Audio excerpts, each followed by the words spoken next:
Jérôme, bonsoir. Salut. On est ce soir à l'ouverture de Top Fishing Toulon et on a le plaisir de se rencontrer. Et je t'ai découvert aujourd'hui et j'aimerais que tu nous racontes comment tu es arrivé en quelques mots à Top Fishing. Ça a commencé par une histoire d'amitié. Donc j'ai rencontré Daniel qui est de mon village, j'ai une quinzaine d'années.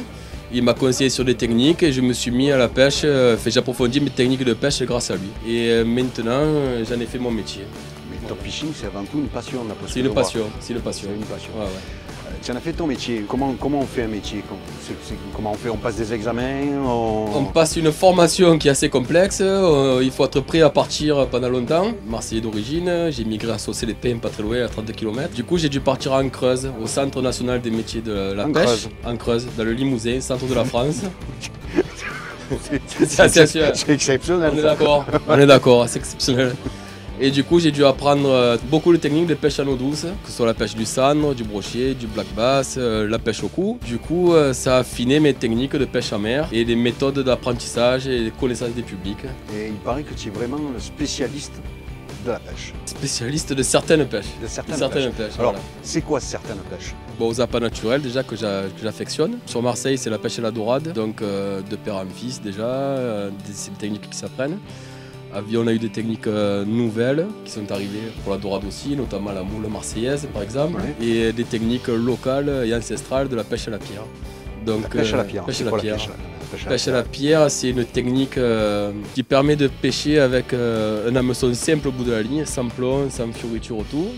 On accroche l'hameçon à la chair de la moule et on solidarise la pierre à la coquille de la moule par une élastique en fait. Donc la pêche à la pierre qui n'a rien à voir avec la pêche à la dynamite qui peut se pratiquer en Corse par exemple. Rien à voir. Rien à voir avec ça. Donc, de penser à mes amis corses, Jean-Christophe, si tu nous regardes, pas tous les Corses sont comme ça et sont respectueux de leur... Ils sont très respectueux et d'ailleurs en Corse, je pense qu'il y a les plus beaux endroits, les plus belles plages, les plus belles calanques. Les plus belles plages, mais aussi les plus belles rivières, les très beaux étangs. On ne connaît pas cet aspect-là de la Corse, mais... C'est quoi la différence entre l'eau douce et l'eau de mer? Donc on a beaucoup de similitudes dans les techniques et après c'est vrai que c'est l'approche du poisson et la connaissance du milieu qui fait la différence, quoi. Donc c'est pas la même profondeur, c'est pas les mêmes courants, c'est pas les mêmes dérives quand on pêche en bateau aussi. C'est pas le même plaisir non plus? Le plaisir est le même. Parce que la pêche ça reste quand même une passion, quand on est passionné on prend plaisir. Qu'on pêche une ablette ou un thon. Moi ma spécialité, quand tu parlais de spécialité tout à l'heure, c'était, je t'ai dit la pêche à la dorade, du naturellement, parce que je pêche ça depuis ma plus jeune enfance. Et ma spécialité c'est quand même la pêche au thon. Et du coup en allant à cette formation, j'ai appris à pêcher les ablettes, les poissons qui étaient beaucoup plus petits et je me suis pris tant de plaisir. Et moi il y a un truc qui m'a étonné, c'est que moi je pensais que la pêche c'était pour pêcher, pour attraper du poisson et puis pour le manger. Non. Non, la c'est pêche pas c'est du un tout sport. ça. La pêche avant tout c'est un sport. Avant d'être le sport de table, c'est vraiment un sport. Il y a des techniques qui s'apprennent, il y a des codifications dans certaines techniques, notamment dans la pêche à la mouche ou au lacet français. Il y a une gestuelle propre à chaque technique. Donc du coup c'est vraiment un sport. On peut décrypter le mouvement, on peut avoir des étapes d'apprentissage dans la pêche aussi. Quand on prend ce plaisir à attraper un poisson en ayant appliqué une technique, eh ben, on le remet à l'eau volontiers.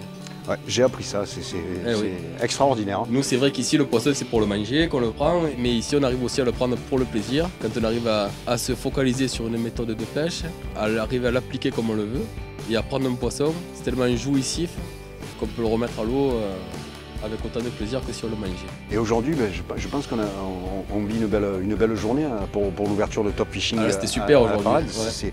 Alors on va pas dire qu'on a attrapé un poisson, mais je veux dire que vraiment on a eu tout le plaisir de la pêche aujourd'hui. Oui, parce qu'on a vu beaucoup de gens qui venaient pour des techniques différentes, qui se renseignaient, qui étaient heureux de nous voir arriver dans ce secteur-là.